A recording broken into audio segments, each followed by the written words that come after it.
It's been another packed week across the internet computer ecosystem with a sharp debate over inflation, students getting a first hand look at blockchain in Zurich, Origin crossing a big milestone for real world assets on chain, and a fresh proposal to give community disagreements a structured stage. Let's get into it. Our conversation on X has sparked fresh debate about what's driving inflation on the Internet Computer Network.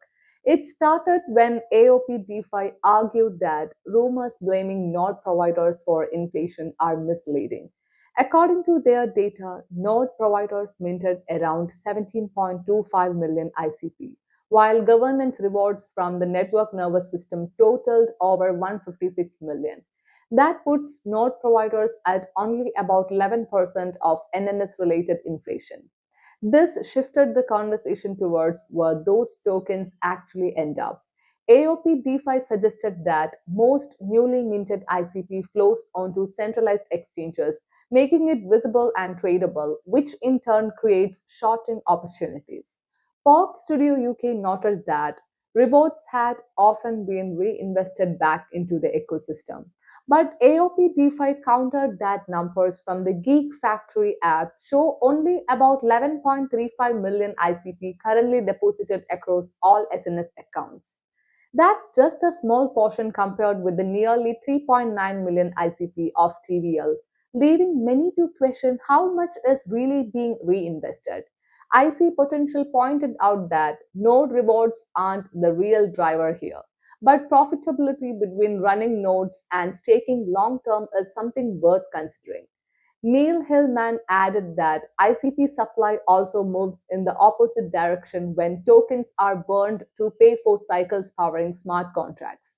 This burn mechanism, combined with token locking and decaying reward curves, it's designed to eventually steer ICP towards deflation if adoption grows. Still, the community split on whether current burn levels can offset inflation.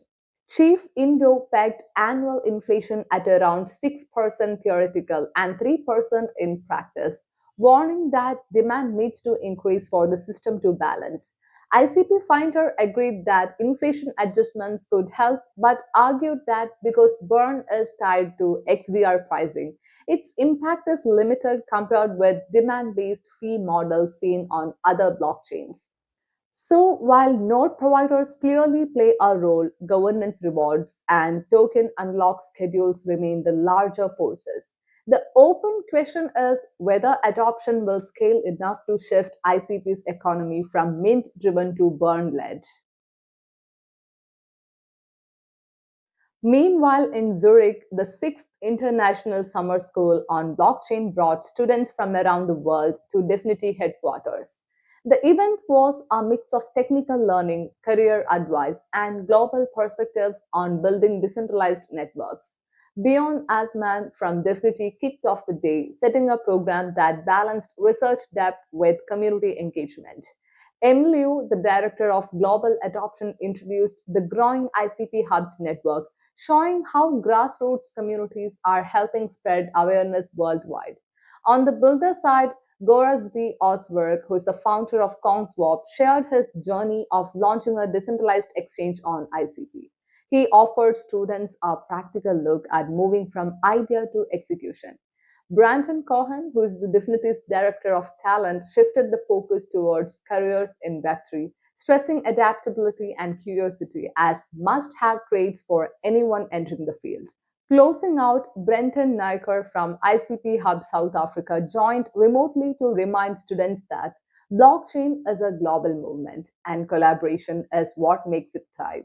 For attendees, it was a rare opportunity to meet the people shaping the internet computer firsthand while also making connections beyond the classroom.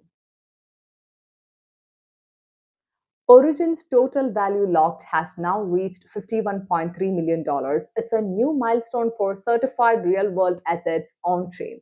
In blockchain terms, TVL refers to the total worth of assets secured within a protocol.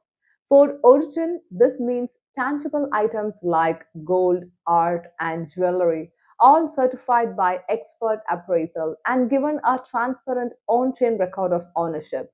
One of the biggest contributors to this latest increase was the Susain's jewelry collection, which jumped from an appraised locked value of $17.4 million to $35 million.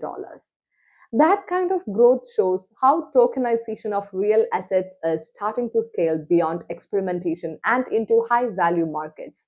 For supporters, it's proof that real world assets are finding a more trusted home on chain.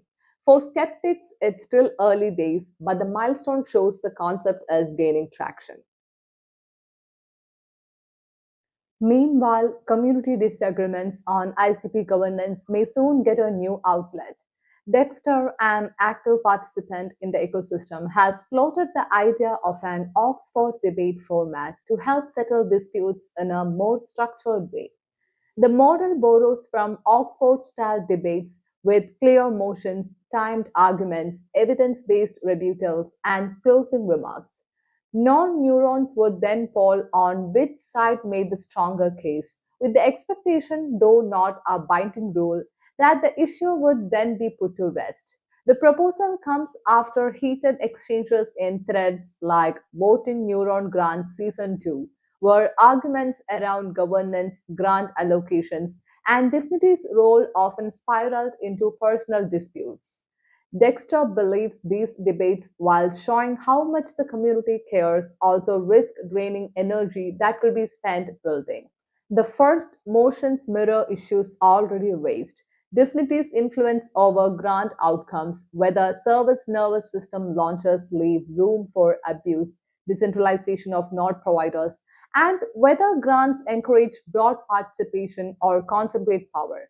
Supporters say debate format could bring clarity and accountability, while skeptics doubt whether it will stop tensions from resurfacing. What's clear is that the ICP community is experimenting not just with technology, but with governance itself, searching for ways to balance transparency, accountability, and progress. That's all for this edition of Ledger Life. If you would like to support this channel, donations are always appreciated. Wallet details are in the description. You will also find links to our projects and the latest Ledger Letter newsletter there. Thanks for being part of the community, and we'll see you in the next one.